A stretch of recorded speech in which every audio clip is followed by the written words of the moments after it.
আমার এক বন্ধু অন্য হলো কাঁচের বোতলের ভিতরে পড়ছে, বুঝছেন? কারণ কাহিনীটা খুইলা কই, আমরা তখন ক্লাস 9-এ পড়ি, বুঝেনি তো, উত্তেজনার বয়স।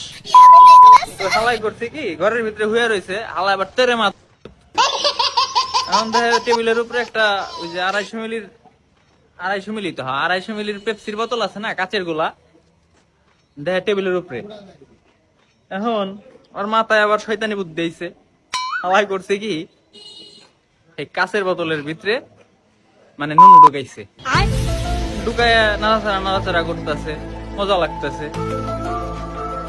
তখন মজা লাগার অবস্থায় ওই কাঁচের বোতলের ভিতরেই নড়াচড়া করছে না, নুনু গেছে খাড়াইয়া। খাড়ানোর পরে ও তো পড়ে গেছে বিপদে। এখন যখন টান দেয় তখন তার বেড়াইতেছে না, ভিতরে যায় শক্ত হয়ে গেছে গা, বাইর করে বেড়তেছে না। কি একটা মুসিবত, যত টানাটানি করে তত আরো বেশি শক্ত হয়। এখন এই হালায় বিপদে পইরা দিছে ওর বাপেরে ডাক, বুঝছেন? বাপেরে ডাক দেওয়ার পর ওর বাপে দেখে কাহিনী, হালাই করছে কাঁচের বোতলের ভিতরে হান্দাই দিয়া বয়ে দিচ্ছে। ওর তো কান্দা কান্দা অবস্থা।